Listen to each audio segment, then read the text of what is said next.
Bonjour à toutes et à tous et bienvenue sur les ondes de radio ici et maintenant. C'est le dernier mardi du mois et on se retrouve pour notre rendez-vous avec le docteur Daniel Lichtenstein. C'est l'émission Voyage dans les échos. Bonjour Daniel, comment ça va? Bonjour Morgane, bonjour à tous.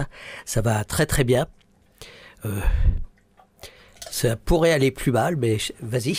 Eh bien, tant mieux. L'essentiel, c'est d'aller bien. Mais justement, on va voir et entendre ce soir, eh bien, si tu as justement des informations intéressantes à partager avec nous sur tes dernières aventures. En tout cas, on est vraiment ravis de te retrouver. Merci, merci. Alors évidemment, à la question est-ce que ça va? Bon, la réponse attendue c'est oui, ça va. Oui. Maintenant, c'est vrai que moi personnellement ça va très bien. J'aimerais bien que les autres et la communauté, le monde aille un petit peu mieux, quoi. Parce que là en ce moment ça bat de l'aile. Donc on va pas du tout parler de ça. On va parler de nous, hein, gentiment. On va s'extraire de cette fournaise. Et donc j'étais parti pour, en quittant la chronique dernière, de parler d'une chose très très très excitante qui m'arrive, qui est un manuscrit que j'ai envoyé à une revue. Et le contenu de ce manuscrit, la façon dont il est envoyé à la revue, puis renvoyé à moi avec un commentaire, méritera une bonne chronique. Donc ce sera peut-être la prochaine fois, s'il n'y a pas quelque chose qui prend le pas. Et donc je pensais à préparer cette chronique, je fais mes petites missions habituelles, on m'envoie vers le début du mois d'avril, donc un petit coup à Faro, donc c'est tout au sud du Portugal, avec le soir du temps libre et une dégustation de percebes, c'est-à-dire un crustacé qu'on ne trouve que dans certaines régions, qui est, je crois, le crustacé le plus cher qui existe, parce que c'est le plus dangereux à pêcher. Et alors, ça va, j'ai un plafond, parce que c'est une note de frais, donc tant que j'excède pas un plafond, c'est remboursé, et puis si je l'excède, je paye le supplément. Donc, alors, en français, ça s'appelle, ou ça s'appelait, pousse-pied. D'accord, je n'avais pas entendu. Voilà. Et j'avais ça dans ma jeunesse quand j'allais au marché, quand je suivais ma mère ou dans mon quartier. Depuis quelques dizaines d'années, c'est introuvable parce que c'est rationné et puis ça se trouve que dans certaines côtes de Portugal, d'Espagne, peut-être de Bretagne, et les pêcheurs doivent pêcher les percebes qui sont accrochés à la rocaille. Et il faut que cette rocaille soit constamment battue par des vagues énormes. Donc, le pauvre pêcheur, il doit attraper les crustacés et en même temps regarder derrière s'il n'y a pas une vague énorme qui arrive. Et quand la vague arrive, il faut qu'il se cramponne. C'est très sportif. Mais alors, le soir, c'était vraiment sublime. Et ça, c'était une mission dont je n'ai pas un grand souvenir. Par contre, 10 jours plus tard, et c'était le 14, donc il y a 2 semaines, on me demande de partir direction Caraïbes et transporter une dame je vais en dire le minimum pour garder le maximum on va dire quel est le terme? Confidentialité. Mais cette dame avait eu un accident de voiture. Un chauffeur de taxi qui s'était juste endormi sur son volant, choc frontal avec une autre voiture et gros traumatisme du thorax. Avec plaie du poumon qui était percée des deux côtés, il avait fallu redresser les côtes de façon chirurgicale. La réanimation était prolongée, se complique d'une pneumonie massive, ce qu'on appelle ARDS ou SDRA, sur des oreilles médicales qui nous écoutent, et donc un état quand même stable dans une certaine médiocrité, et indication de l'amener à La Pitié, en réanimation, une réanimation que j'avais très bien connue. J'avais travaillé 5 années à l'époque. Et là, ils avaient l'équipement pour passer au stade supplémentaire, stade suivant. Alors, pour avoir de l'ordre dans mes missions, parce que j'ai toujours mon ordinateur, où je travaille ma recherche, hein. Quand j'ai des nombreuses heures de libre, je m'installe dans mon siège, confortable, merci Europe Assistance, et je travaille ma recherche. Et j'ai aussi mes numéros de mission. Alors, j'avais commencé en 1998 par la mission numéro 1, c'était de Palerme à Zurich. Et celle-ci, c'est la mission 456. Voilà. Donc, c'est la dernière. La toute dernière, La toute dernière aux Caraïbes. J'en ai encore mal aux jointures et aux muscles. D'accord. On va voir pourquoi. Et c'était une mission parfaitement, comment on pourrait dire, je ne voudrais pas dire traumatisante, parce que ça donnerait l'impression que je fais un horrible métier. Si, c'était assez traumatisant. Et il y a beaucoup de choses à raconter. Donc, on m'appelle en me disant, voilà, il y a cette dame à aller rechercher. Tu pars en évacuation sanitaire sur un vol de ligne, c'est-à-dire sur l'Air France, qui va te déposer avec un infirmier. Vous serez 2. Tu seras avec Nicolas. Je me suis dit, très bien, très très bien, Nicolas. Et donc, le lendemain matin, nous partons d'abord au centre, c'est-à-dire récupérer le matériel médical, là où se trouve Europe. Et une mission sur un patient intubé ventilé en civière, c'est pas de la rigolade. C'est-à-dire, aucune mission n'est de la rigolade, mais là, il faut vraiment avoir du matériel de compétition. On n'est pas trop de 2. Et on prend d'assez nombreuses valises, dont une valise, une malle Vigipirate, dans laquelle on met un gros respirateur. Et on a d'autres malles, plus ou moins légères, dans lesquelles il y a un respirateur de secours.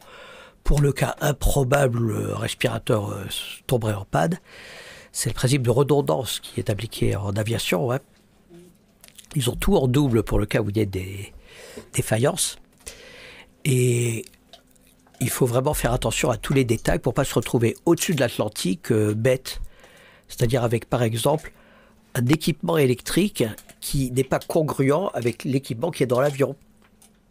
Donc, ça, c'est des choses terriblement bêtes et il ne faut pas que ça arrive. Donc, il faut qu'on ait toute une réflexion. Et ça, je laisse toujours l'infirmier. Il y a un bruit de fond. Hein. Heureusement, on l'entend pas trop, on l'entend pas au casque. On l'entend bien là, mais au casque, j'entends. On peut dire ce que c'est, allez. Allez. Et oui, c'est Marvel qui est en train de faire joujou avec son nanos. Marvel qui devient fidèle de la rubrique Voyage dans les échos. Hein. Et oui, elle était vraiment fan. Ah oui, elle était là le mois dernier, et là, les retrouvailles étaient très cordiales. Hein. Tout à fait. Voilà, là, il est assez occupé. Donc, on prépare tout ce matériel avec beaucoup de précautions, bien sûr, parce qu'une fois qu'on est dans les airs, on ne peut pas trop travailler. Ceux qui ont vu Apollo 13, le film, connaissent un tout petit peu ce genre de situation. Alors, donc, on a le dossier, on a... Donc, tout est prêt pour partir à Roissy. Et donc, on embarque tout le matériel sur des chariots munis de roues, une belle invention. Et on peut transporter tout ce qu'il faut à 2, ça va. On installe tout ça dans la soute, bien sûr, bien évidemment, puisque ça ne va pas monter dans l'avion. Et surtout, quelqu'un va me dire « Ah oui, mais au retour, vous devez l'avoir avec vous. » Et je dis que à l'aller, on est en circuit passager, normaux. C'est-à-dire qu'on va se trimballer ça sur des kilomètres sans les roues précieuses des chariots. Et là, c'est inhumain. Personne ne peut faire ça. Au retour, on passe par un circuit qui amène l'ambulance directement sur le tarmac. Et donc, transporter le matériel pose beaucoup moins de problèmes sur le plan force physique. Alors qu'à l'aller, c'est une impossibilité technique physique. Ou alors, il faudrait qu'on soit une équipe de 5 ou 6. Alors là, ça pourrait aller. Ou alors on met des dispositifs sur la tête biconcaves, oui c'est ça, pour pouvoir mettre des choses sur la tête, mais je suis pas sûr de ne pas les faire tomber. Bon, donc restons sérieux, on met tout ça en soute, nous on s'installe en cabine, et on traverse gentiment l'Atlantique. Enfin pas si gentiment parce que l'équipage me dit, parce que là on sait qu'on est dans une équipe médicale, donc on va directement nous voir, pour un monsieur assez jeune qui avait un malaise. Alors je vais voir en classe économique, il était entouré de sa femme et de sa fille assez jeune, il doit avoir une 45aine d'années, et un truc assez lourd quand même, pour lequel il aurait fallu, si je n'avais pas eu mon échographe de poche bien précieux, que j'ai depuis 1998, enfin j'ai évolué mais je n'ai jamais pu faire de mission sans échographie, ça c'était le point de départ initial. Et c'est grâce à ça que je travaille à Europe Assistance. Et donc j'arrive à faire le tour de la question et à dire au personnel de cabine un petit peu anxieux, je leur ai dit, vous pouvez dire à la commandante de bord que on peut continuer le voyage. Sinon, faut trouver un endroit dans l'océan Atlantique pour se dérouter. Alors, il faut chercher du côté des Açores ou dans des endroits improbables. Et pour nous, la mission était foutue parce que tous les gens qui vont en vacances, ils ont un jour de mois de vacances, mais nous, on avait des échéances précises. Donc, je le dis avec un petit sourire de confidence. Je parle comme les Anglais, hein, ça va pas. De confiance, avec l'air de dire... Ce monsieur, bon, il faut qu'il aille voir un médecin quand il se posera à l'arrivée, mais il faut qu'il le voie, hein, pour pas rigoler. Il préparait un marathon, il avait le cœur très très lent, et peut-être que c'était la cause initiale, mais c'était pas de la rigolade. Avec le bon sens clinique plus l'échographie, j'ai pu dire on peut y aller. On continue notre route, et il était à l'arrivée plutôt très bien. Ce faisant, je finis la parenthèse, la commandante de bord qui était plutôt très, comment on va dire, affable, bon enfant, m'a dit, rendez-nous une petite visite au cockpit. Hein. Je ne me suis pas fait prier parce que c'est un bel avion, c'est un Boeing 777. Et elle m'a même dit, vous voulez pas faire l'atterrissage avec nous? J'ai dit, allez. Et donc, au moment où l'avion a dit, nous amorçons notre descente, je suis allé au cockpit, je me suis harnaché, et c'est toujours des expériences sympathiques. Surtout pour le petit pilote que je suis, je vois un tout petit peu, hein, ce qu'ils font avec leur gigantesque cockpit et toutes leurs manœuvres. On arrive, tranquille, je m'installe à l'hôtel, mon infirmier avait des amis dans la région, il est allé les voir, et moi je reste à l'hôtel le soir. Le lendemain matin, je reste à l'hôtel pour être au petit déjeuner à l'heure précise. Et parce que j'ai déjà dû dire que c'était un bureau de rêve d'être dans un petit déjeuner d'hôtel avec toute à profusion, la musique, les gens qui discutent, un énorme espace. Donc là, je suis productif. À un moment, j'entends des bruits bizarres au loin. Là, j'y vais. C'était toute une école de Zumba en plein air là qui faisait de la musique collective. À un moment, mon infirmier est arrivé tel une écrevisse parce que son ami lui avait prêté sa voiture pour qu'il aille à la plage. Et bon, il s'était bien payé le soleil, une belle écrevisse, mais bon, tout ça c'était souriant. On avait vu la patiente en attendant, parce que la première chose qu'on fait, c'est d'aller à l'hôpital, en réanimation, prendre un premier contact. Et la patiente était quand même préoccupante, elle était très lourde, puisqu'elle avait pris 27 kilos d'œdème, et ça, on n'aime pas. Premièrement, parce que ça fait 27 kilos de plus à porter, mais aussi parce que c'est un signe de gravité. Hein, quand le corps humain, quand les reins ne parviennent pas à éliminer l'eau, il faut suivre ça de près. Et donc je discute avec des collègues et je fais un petit bilan échographique pré-rapatriement, très difficile à faire parce que cette dame était presque momifié dans tout un système de drains dans tous les sens. Il était très dur d'accéder aux zones d'intérêt. Et les constantes avaient l'air stables, donc le lendemain, on a rendez-vous avec l'ambulance qui nous amène à l'hôpital. Et à cet hôpital, donc, on va charger la patiente. Et ensuite, on arrivera sur le tarmac pour tout charger dans l'avion. À l'hôpital, dans le service de réanimation, mon infirmier me dit Daniel, tu peux venir avec moi un instant. Avec un air comme ça, alors qu'il est un gros, comment on va dire, bout en train plutôt. Là, il avait l'air un petit peu sur sa défensive. Et on arrive dans une petite salle. Il me montre le respirateur. Pété. Un gros respirateur, gros comme un, je dirais, 40 cm sur à peu près 30 cm, sur une profondeur d'à peu près 30 cm, donc un bel engin, muni d'un écran tactile à la façade. Cet écran était étoilé, quoi. Donc inutilisable, pardon. C'est pas inusable, c'est le contraire absolu, inutilisable. On se regarde, il me dit, qu'est-ce qu'on fait?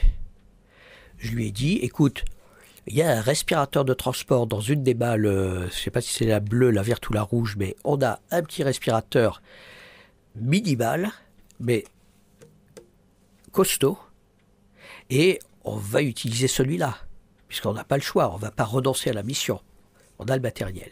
Donc, bon, on branche ce respirateur dont il n'avait pas trop l'habitude, moi, pas trop non plus, mais je vois que ce respirateur branché sur la bouteille d'oxygène infuse un volume d'air dans la poitrine de la patiente, poitrine qui se soulève.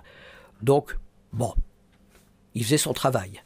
Je vois les constantes, c'est-à-dire la saturation, chiffre populaire depuis la pandémie, c'est-à-dire l'instrument qu'on met au doigt, et qui nous dit quelle est la richesse en oxygène du sang.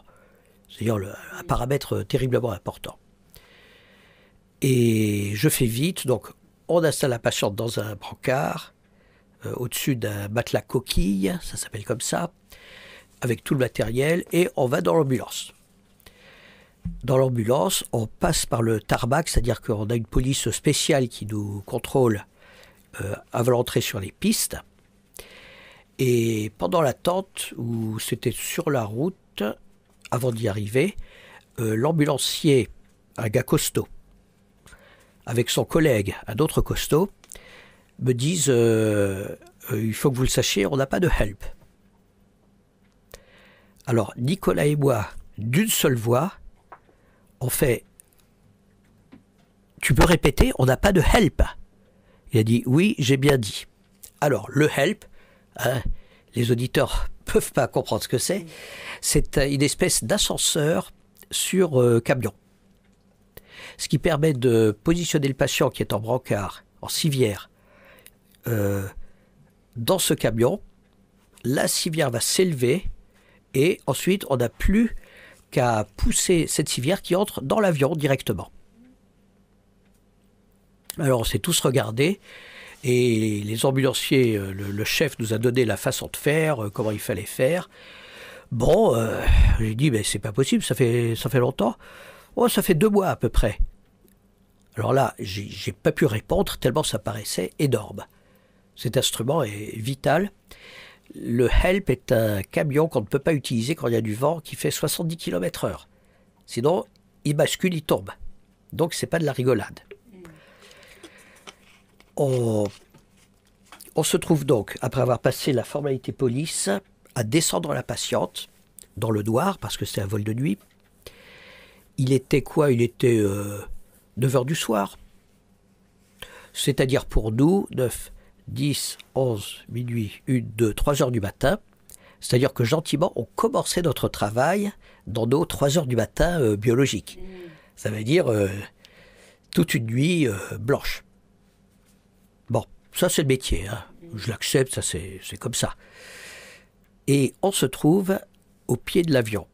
Je précise, quand on regarde un Boeing 777 ou même n'importe quel avion de côté, que pour des raisons aérodynamiques, la queue est plus haute que le cockpit. ce qui permet à l'avion d'avoir une aérodynamique adéquate. Et donc, il y avait un escalier qui allait du sol, du tarmac, jusqu'à la queue de l'avion. Je me trouve face à cet escalier qui avait quelque chose de biblique. C'était un escalier de péplum, c'est-à-dire interminable. Parce que l'avion, c'est un avion géant, et cet escalier était un escalier géant forcément, et d'autant plus qu'on était à la queue. Et je me disais, ouh là là là là là là, attention, tu te représentes la scène, il aurait fallu que je le décide, mais le nombre de marches était incalculable. Et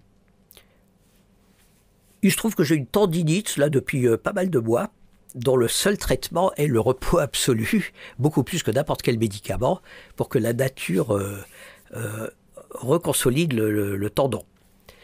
Et donc, mon but, c'est de faire attention, de toujours éviter d'utiliser ma main gauche, qui est ma main porteuse, je suis gaucher, pour l'épargner, pour guérir au plus vite. Bon. Et là, donc, on est 4.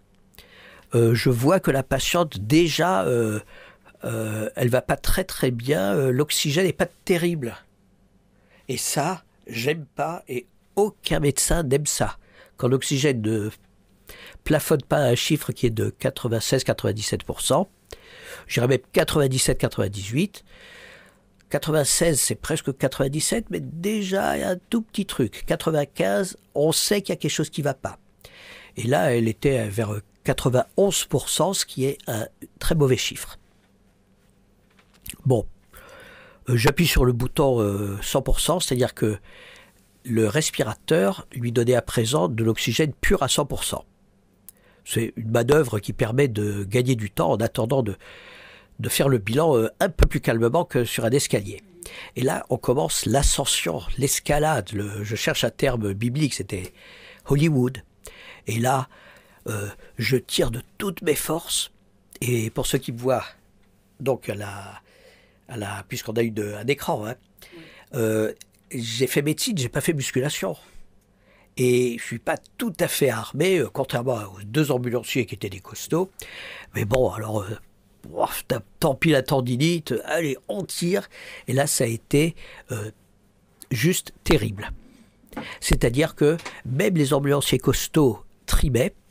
Moi, mon maximum, mon infirmier faisait son maximum, mais petit à petit, comme ça, on escalade. Mais c'était une escalade, hein, c'était juste effroyable.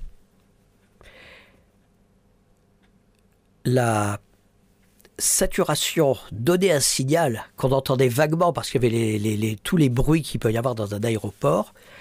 Et à un moment, le chiffre était pas bon du tout. Et là, c'est la catastrophe. Quand un patient est mis à 100% d'oxygène et que le chiffre n'est pas proche de 100% aussi, c'est la catastrophe. Ça veut dire le patient va faire un arrêt cardiaque. Et là, nous voyons que le connecteur, c'est-à-dire la tubulure, le tuyau épais comme ça, qui relie le respirateur à la patiente, était déconnecté. C'est-à-dire que la patiente ne respirait plus. Parce que, évidemment, avec tout ce barouf, forcément, il y a eu des tractions. À un moment, la patiente avait presque failli tomber du côté de l'équipe la plus légère. Bon. Donc, parce qu'il fallait assurer l'équilibre de la patiente, et c'est là que les 27 kilos d'œdème rajoutés à tout le matériel qui était sur elle, dans le matelas coquille, c'est-à-dire c'est un matelas qu'on peut installer de façon à contenir du matériel à gauche et à droite. Donc ça a été une épreuve, je dirais, surhumaine. Et on a réussi à la fin, ça a duré longtemps. Je me disais, je m'excuse, mais si elle avait fait un arrêt cardiaque, il aurait fallu faire une réanimation, c'est-à-dire avec le massage cardiaque, sur un escalier, dans la nuit, un escalier. Mais qui a réanimé quelqu'un sur un escalier? Et, en plus, avec 300 personnes en train de nous filmer de leur hublot. Parce que forcément, je suppose que je n'ai pas regardé un quart de seconde les hublots, mais je suppose qu'il y avait toutes les têtes là des passagers qui nous regardaient. Donc ça nous a été épargné. Dès qu'elle a été connectée, forcément, elle a été mieux, puisque l'oxygène, c'est le souci numéro 1 d'un médecin réanimateur. Hein, l'oxygène, c'est la vie. Plus encore que le transport de l'oxygène vers les tissus, c'est-à-dire la fonction cardiaque, mais ça, c'est mon opinion. Hein. Je vais être le seul à penser comme ça sur Terre. Pour tous les médecins, c'est le cœur en premier, le poumon juste après. Moi, je dis, c'est peut-être le poumon à 51%, le cœur à 49%. Ça m'arrange de parler comme ça, et peut-être que j'ai raison. Hein. C'est quand même l'organe magique qui filtre l'oxygène et qui l'amène au tissu. Le cœur et les vaisseaux n'étant qu'un super Calberson, comme on dit d'une façon terriblement méchante dans notre métier. Quand certains réanimateurs un peu arrogants parlent des gens qui font le SAMU, et ils les appellent les Calberson, parce qu'ils font du travail sur les camions, et moi ça ne me plaît pas du tout, et je pense que certaines maisons sont très respectables. Calberson, s'il fait du très bon travail, et ben les gens du SAMU font du très bon travail. Je ferme cette parenthèse qui laisserait à penser à certaines personnes qu'en médecine, on n'est pas tous unis, il y a des conflits ou des condescendances d'une discipline à l'autre. Il ne faut surtout pas que les auditeurs entendent ça ou croient ça. Donc, on arrive dans l'avion, le personnel de cabine me voit, la dame arrive avec un gros paquet de compresses ou de tissu, quoi. De mouchoirs en me disant vous voulez, je suppose que je devais être complètement en sueur. On installe la patiente, l'avion commence à bouger un petit peu, tous les passagers étaient installés, logiquement on doit d'abord monter dans l'avion et ensuite les passagers arrivent par devant. Donc il y avait une erreur de casting. Et donc les choses sont installées de façon un petit peu de bric et de broc. L'avion roule, je commence à voir qu'il y a des choses qui ne vont pas. Donc on est tout à l'arrière de l'avion. Hein. Les patients qui vont plutôt bien, qui peuvent être en siège, assis, on se retrouve en classe affaires. C'est des missions plutôt confortables. Les patients qui sont en civière, c'est tout à l'arrière. Puis j'entends des alarmes qui sonnent et je vois que la fréquence cardiaque est élevée. Alors je ne précise pas pour ne pas noyer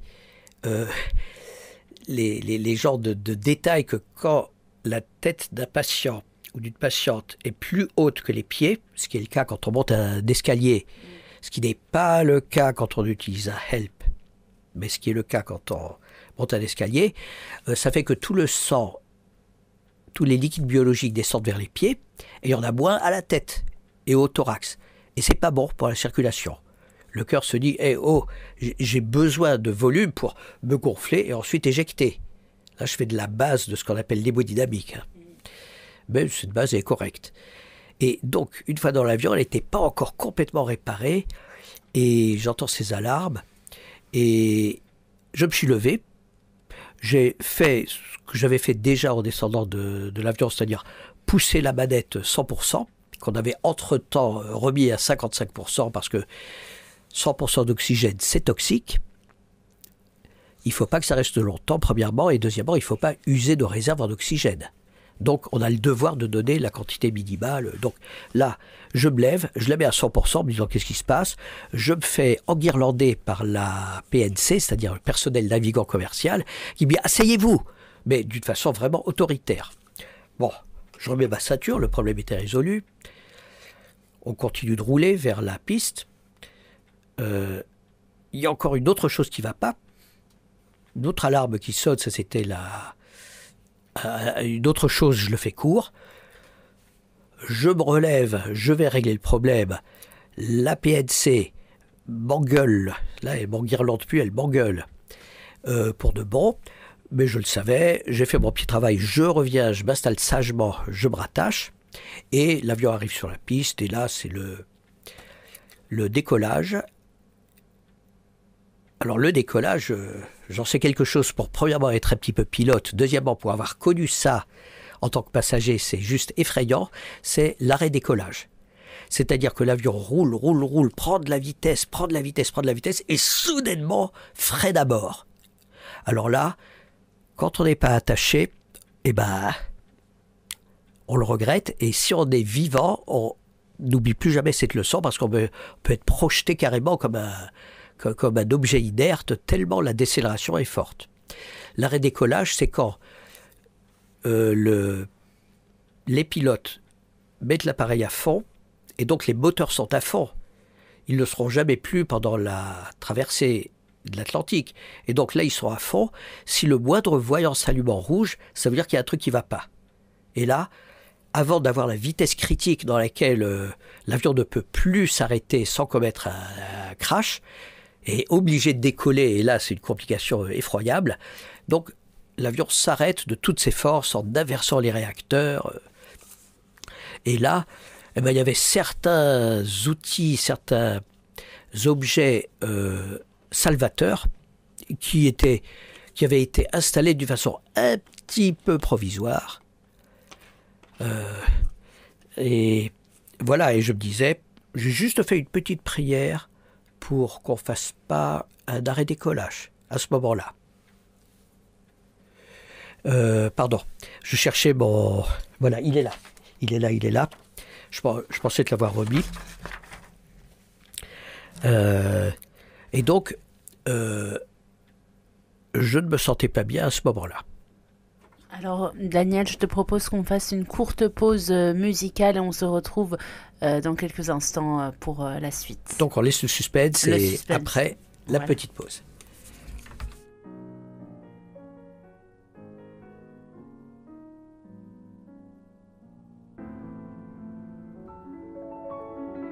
Alors nous nous retrouvons pour la suite de Voyage dans les échos avec le docteur Daniel Lichtenstein. Oui, Daniel, donc il s'agit de ce qui s'est passé dernièrement lors de ta mission 456. On s'est arrêté au moment où tu allais nous dire que ça n'allait pas du tout. Et déjà, petite parenthèse, on a envie vraiment, Daniel, d'entendre... toutes ces 456 missions, tellement on est vraiment dans l'histoire quand tu nous racontes, et c'est extrêmement intéressant d'entendre ces différents témoignages. En tout cas, ce qui nous a intrigués, je pense les auditeurs aussi, c'est de savoir pourquoi ça n'allait pas à ce moment-là, étant donné que tu es quand même habitué de ces missions. Qu'est-ce qui s'est passé? Dis-nous tout. Alors... Question nécessitant un gros développement. Mais tu mets le doigt sur un point qui est, je cherche le terme, occulté. C'est-à-dire qu'un médecin, c'est quelqu'un qui est là, qui sait tout. Il sait tout, donc il va tranquillement régler l'affaire et le patient va revivre, tout va aller bien. Et c'est vrai qu'avant de faire ces missions, je suis entré, on peut dire, en réanimation, c'est presque un ordre. Et c'est-à-dire la médecine intensive, on l'appelle comme ça maintenant parce que voilà, il y a le comment on appelle ça, le bon anesthésiste qui a pris le mot réanimateur, qui se l'est collé avec un trait d'union. Et sauf que les anesthésistes sont pas tous réanimateurs, loin s'en faut, hein. Il y en a peut-être 10-15% qui font de la réanimation. Et donc c'est un petit peu, le réanimateur est à l'anesthésiste, un petit peu ce que le chirurgien est au dentiste. Chirurgien dentiste, Donc, mais je crois que c'est mon chef de service, même en France, qui a créé le terme de médecine intensive et intensiviste pour arrêter cette confusion. Donc, j'avais fait quelque chose comme 1500 gardes à l'époque. Peut-être que j'en avais fait 1 millier ou 1200 avant de briguer le poste à Europe Assistance, parce qu'il fallait quand même avoir de la bouteille. Et donc, toutes ces gardes, plus 455 missions préalables, plus le métier de tous les jours, quand on est avec les collègues, mais une garde, on est seul à tout gérer de A jusqu'à Z. Donc, normalement, la médecine intensive devrait être un passe-temps pour moi que je ferais en sifflotant. Or, j'ai toujours appris quelque chose à chaque garde, à chaque patient, et la liste des choses qu'il faut connaître, pour avoir ce niveau de médecin siffloteur à l'aise, me paraît infini. Alors, je laisse les siffloteurs et siffloteuses leurs responsabilités, mais je pense qu'on n'en fait jamais assez le tour de ce métier. Et il m'est arrivé quelquefois de voir dans l'émission, dans des avions comment on appelle ça, des avions privés, des jets. On est juste à côté des pilotes, on est juste derrière, et je vois la concentration qu'ils ont dans des phases, par exemple, d'atterrissage. Ils sont très très concentrés, et est-ce que je continue ma pensée enfin, est-ce que je vais dire ma pensée ils sont vraiment très très très très attentifs. Donc, moi j'essaye la même chose, puisqu'on a la même chose. Hein. La seule différence entre un pilote et un médecin, c'est que si le pilote fait une erreur, il est le premier à mourir. Puisque s'il percute, c'est d'abord le cockpit qui percute. Le médecin, quand il fait une erreur, on peut l'engueuler le lendemain. On peut lui dire, dis donc, le patient d'hier, là, il s'est passé quoi au juste? Donc on a la honte de sa vie, mais on est vivant et on peut faire mieux. Donc moi j'ai défini mon but dans la vie, dans ma vie de médecin, comme étant meilleur aujourd'hui qu'hier, et je sais que demain je serai meilleur qu'aujourd'hui. Donc c'est pour ça que toutes ces choses dans un avion, en plus, où on n'est pas dans les conditions d'un service de réanimation, où il y a toute l'équipe, où on peut même faire appel, enfin on peut pas, logiquement, par définition, c'est les autres médecins, c'est-à-dire les cardiologues, les urgentistes, qui font appel à nous, mais on peut toujours voir d'autres médecins qui peuvent entendre notre concern, notre je dirais pas désarroi, mais le problème, on est plusieurs à en parler, ça peut faire un peu du bien. Parfois, on peut se sentir très très seul avec un patient dont on ne sait pas ce qui se passe. Alors, et rien de plus difficile, je dirais. L'échographie étant un outil extraordinairement utile pour des gens comme moi. Parce qu'on voit la transparence du patient, et quand même, ça gère un pourcentage de problèmes incalculable. Pas tous, c'est pas une baguette magique, mais ça gère énormément de choses. Et c'est pour ça que j'aurais jamais accepté de faire ce métier-là, ni même les gardes, entre guillemets. Les gardes, disons l'activité quand on est seul maître à bord, enfin, moi, on n'est pas maître, hein, c'est le patient qui est le maître. Nous, on est à la disposition du patient pour résoudre son problème. Donc, j'aurais jamais fait ce métier si j'avais pas eu cette échographie que j'avais découvert dans mes époques jeunes, quand j'étais interne. Et donc, soutenu. Il y avait toujours quelqu'un qui pouvait venir quand on débutait nos gardes pour nous aider. Donc voilà, et cette patiente, clairement, avec ce matériel de respiration qui n'était pas exactement ce qu'il aurait fallu pour une telle mission qui durait quand même toute une traversée transatlantique, c'était pas exactement ce qu'il fallait. Donc, quand la patiente avec des déviations de ses constantes, par exemple, une saturation d'oxygène qui baissait ou le rythme cardiaque qui montait, il fallait savoir ce qui se passait. Il y avait de telles turbulences à un moment que je voyais le tracé électrique. Tu m'écoutes, hein, c'est intéressant. Oh là là, quelle attention, quelle concentration. Ce cœur qui accélère, il y a tellement d'enjeux derrière. Quand on prend un patient, je ne l'ai pas dit au début, je le dis maintenant, qui était calmement dans son lit de réanimation et qu'on le transporte, il peut se passer beaucoup de choses. Rien que le transport va créer une accélération qui fait que les liquides dans le patient vont se répartir au détriment d'une bonne activité du cœur. Ensuite, les patients ont des cathéters, c'est-à-dire des aiguilles. Enfin, au départ, c'est une aiguille. Ensuite, il y a un tuyau en plastique qui ressemble un petit peu à des nouilles, donc creuses, qui sont installées à l'intérieur des vaisseaux. Les aiguilles initiales font des trous. La nature a horreur des trous et elle essaye de les cicatriser. Et donc, tous ces cathéters peuvent être le siège de thrombose veineuse, c'est-à-dire un caillot qui est accroché à la veine, qui peut être moyen, qui peut être ennuyeux par son volume, et ces caillots peuvent à tout moment se mobiliser, et un patient qui allait bien peut brutalement aller mal. Et quelle belle occasion pour un caillot de se détacher qu'un transmahutement dans une ambulance, et ensuite de l'ambulance à l'avion. Et dans les conditions qu'on a eues qui étaient vraiment bibliques, je me disais, mais elle a embolisé, et si je pense à ça, et que la patiente va mal, il faut que j'en tire les conclusions et que je donne un traitement qui est dangereux. Tout médicament est dangereux, même l'aspirine.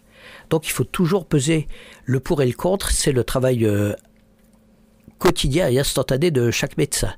Dès qu'on donne un médicament, est-ce que le plus l'emporte sur le moins? Parce qu'il y a un moins forcément. Et donc, donner le traitement adéquat d'une embolie pulmonaire responsable d'un état de choc, c'est pas anodin du tout. Donc, il faut avoir la certitude diagnostique. Et dans un avion, on ne l'a pas. Et avec mon échographie, j'avais un très médiocre accès au système V2. Je fais court qui m'aurait permis d'avoir un argument pour ce diagnostic. Donc, j'avais même pas, et là c'est ironique parce que des gens me donnent des noms tellement flatteurs que je préfère même pas le dire à l'antenne, concernant l'échographie pulmonaire. J'ai cru comprendre qu'au-dessus de moi, il n'y avait personne. Donc, j'utilise l'échographie pulmonaire, et ce sera l'objet d'une autre chronique à propos du manuscrit qui est en train d'être travaillé pour être renvoyé, corrigé. J'utilise l'échographie pulmonaire pour guider ce genre de dilemme. Et notamment, est-ce que je dois donner un remplissage vasculaire ou pas? C'est un geste majeur, c'est-à-dire prendre la décision de donner un remplissage ou au contraire de soustraire des liquides à un organisme. Et là, il se trouve que ces poumons étaient tellement abîmés, j'utilise un terme de la rue, tellement abîmés que je ne pouvais pas utiliser mes travaux sur cette patiente. Il y avait une impasse.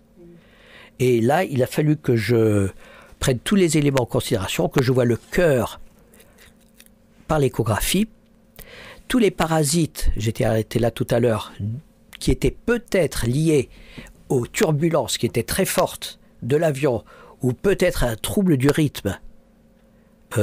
Mon échographie cardiaque m'a énormément rassuré parce que j'ai pu voir que le cœur pompait bien. Donc, non, ça va faire sourire certains, mais moi je souriais pas. Et donc j'ai dû prendre la décision à un moment de faire ce remplissage. Et je passe les autres causes possibles qui auraient été tout aussi angoissantes. Par exemple, un choc septique qui se déclare dans un avion. Je crois que c'est pas rigolo du tout. On avait ce qu'il fallait, on avait l'adrénaline, j'irais même la noradrénaline, et des seringues électriques pour faire face à un choc septique, mais on n'est jamais confortable dans un avion, quoi. C'est juste presque impensable. Et K1, KA, on est arrivé à bon port. Alors, est-ce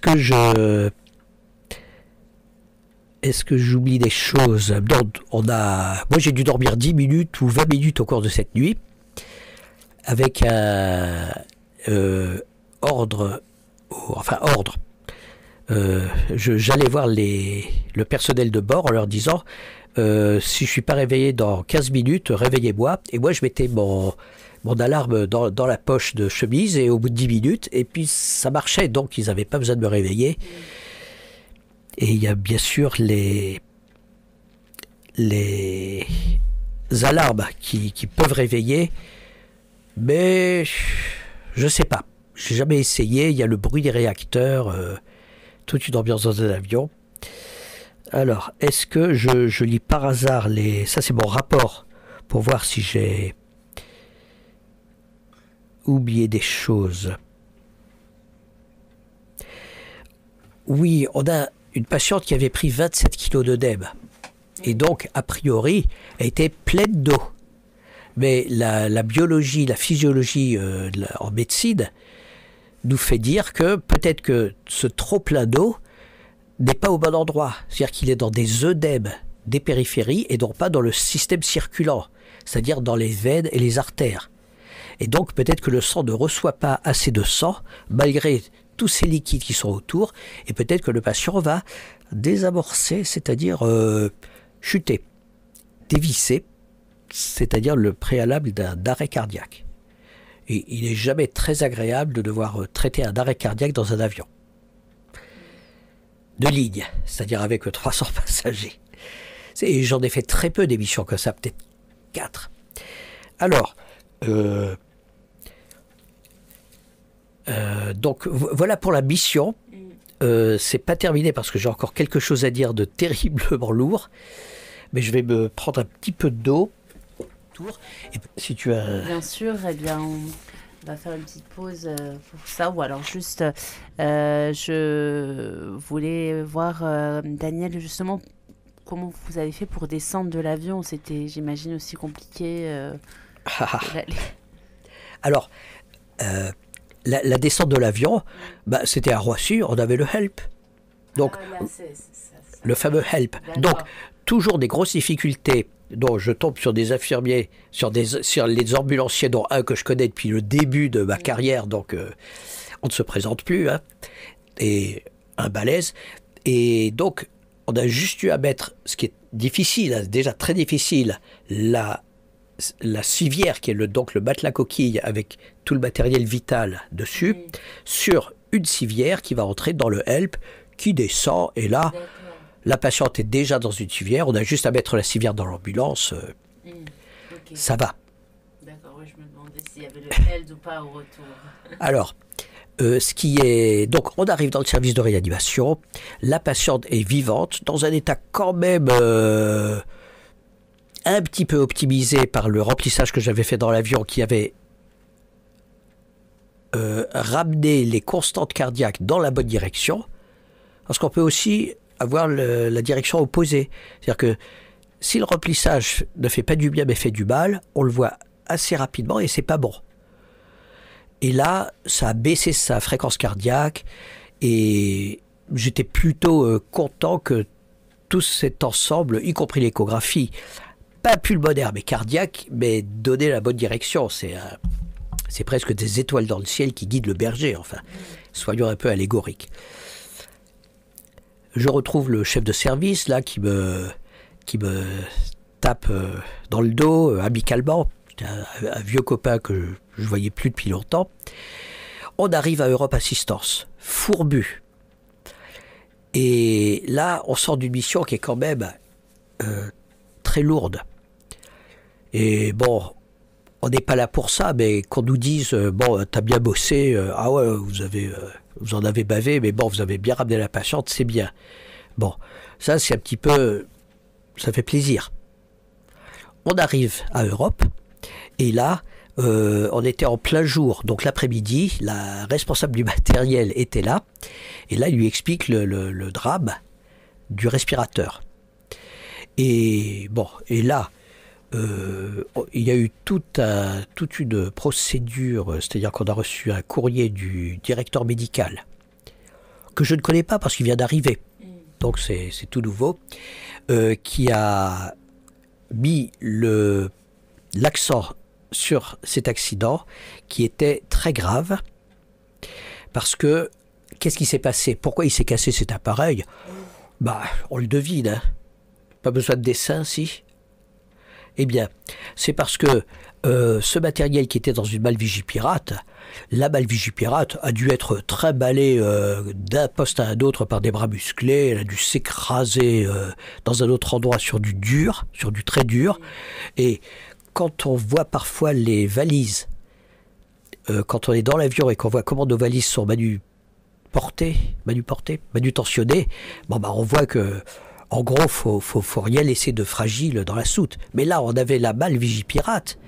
Et j'avais fait des missions comme ça avec les responsables du matériel médical il y a quelques années, qui sont forcément infirmiers à la base, et on mettait toujours ça dans la soute. Donc, je ne me sentais pas tellement coupable. En plus, on va dire, ça c'est le travail de l'infirmier, parce que je lui dis toujours, tu es responsable du matériel, mais c'est trop facile de dire ça, et dans ma réponse au directeur, que je ne connais pas encore, mais on va faire connaissance, j'ai dit, je prends ma part de responsabilité, Mais la responsabilité, elle est aussi à l'équipe des manutentionnaires qui pourrait peut-être être augmentée au point de vue salaire. Peut-être que non, c'est pas la bonne. Non, bon, oublions. Alors ils peuvent peut-être être filmés pendant leur action, mais là c'est du le meilleur des mondes, Aldous Huxley. Enfin, c'est encore pire. Donc il faut aussi mettre les manutentionnaires responsables et l'infirmier et aussi le médecin, j'accepte, hein, puisque c'est vrai que maintenant il y aura un après, et je vérifierai toujours comment l'appareil est fixé, mais peut-être qu'il était bien fixé, et que l'infirmier a bien fait son travail. Ça, je ne sais pas encore. Et il y a aussi Air Liquide. C'est quoi Air Liquide ? C'est une compagnie qui fabrique les respirateurs. Eh bien, quand on fabrique un respirateur de transport, avec vocation donc d'être trimballé, avec la façade qui est un écran tactile en premier plan, je n'ai pas la réponse, mais j'espère qu'ils ont prévu une espèce de grosse protection en silicone, quelque chose comme ça qui absorbe les chocs, dans la période de la mission où on n'est pas encore avec le patient. Ça, je le verrai tranquillement. Il y a aussi le problème du HELP qui m'a bousillé. J'ai encore 15 jours après des courbatures un peu partout. Ça aurait pu être pire physiquement, hein, parce que je répète, j'ai fait médecine, j'ai pas fait musculation. Le HELP fonctionne, je veux dire, l'aéroport là-bas fonctionne sans HELP depuis 2 mois. Est-ce que ça veut dire que la compagnie, que la direction de l'aéroport trouve que finalement, bon, ça marche quand même, ça fonctionne. Quelle horreur! Et ça, c'est ce que j'ai écrit dans mon courrier au directeur d'Europe Assistance. Sauf que précisément là, ça n'a pas fonctionné, là. Puisque la patiente a failli faire un arrêt cardiaque. Tellement elle a été très malmenée, malmenée, avec le connecteur qui se déconnecte. C'est juste effrayant. Donc, et la commandante de bord était partie prenante. Elle nous a dit, elle était à la queue avec nous, hein. Elle nous a dit, mais moi je suis responsable des passagers, donc je prends la responsabilité aussi de ce HELP. Il faut absolument qu'on cesse avec cette histoire-là et que le HELP soit réparé manu militari. Donc, voilà où on en est de cette mission 456. Je vois que je pensais que ça nous occuperait une partie de la chronique, mais je regarde discrètement l'heure. Voilà, on a 5 minutes pour parler de choses plus souriantes, ou si tu as des questions sur cette chaude mission. Alors, j'espère qu'en tout cas la patiente va mieux. Je ne sais pas si tu as des nouvelles. J'en ai pris il y a 2 jours, donc ça faisait presque une quinzaine de jours. Elle est encore quand même en situation, enfin elle est toujours en réanimation, mais elle est vivante. D'accord. Et ce voyage était indispensable pour elle. Elle n'aurait pas pu rester là où était. Il n'y avait pas suffisamment de dispositifs pour prendre soin d'elle.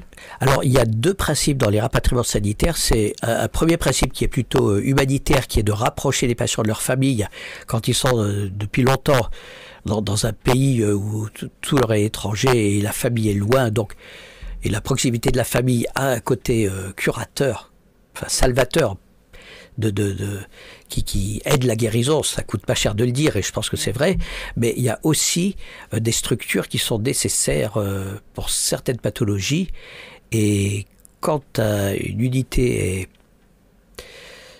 est en absence de ce type de technique, de technologie, on fait le rapatriement qui a un double emploi, c'est-à-dire qu'on ramène la patiente près de sa famille, et en même temps, la Pitié, c'est quand même une structure terriblement efficace. D'accord. Alors c'est vrai que voilà, c'est passé extrêmement vite, Daniel, mais je pense que tu avais une bonne nouvelle, un scoop à partager avec nous, avec les auditeurs surtout. Donc voilà, je te laisse partager cette bonne nouvelle avec nous. Oulala. Là, tu me prends de court, et s'il se passe quelque chose qui va prendre le dessus, je dirais rendez-vous au prochain dernier mardi du mois, parce que en plus, je raconterai pas le début de l'histoire, mais sans doute toute l'histoire, parce que des la conclusion de cette histoire sera présente. Donc je ne raconterai pas l'histoire à moitié, je préfère garder une fois de plus le suspense. D'accord, alors on garde le suspense. Bon, désolé les auditeurs, j'avais un petit avant-goût du scoop, mais vous l'aurez le dernier mardi du mois, dans un mois, c'est-à-dire. Merci beaucoup Daniel. Et merci aux auditeurs et auditrices pour leur écoute et fidélité. À bientôt. Merci encore et merci à Marvel qui a été très très très discrète. Elle est formidable. Merci. Au revoir.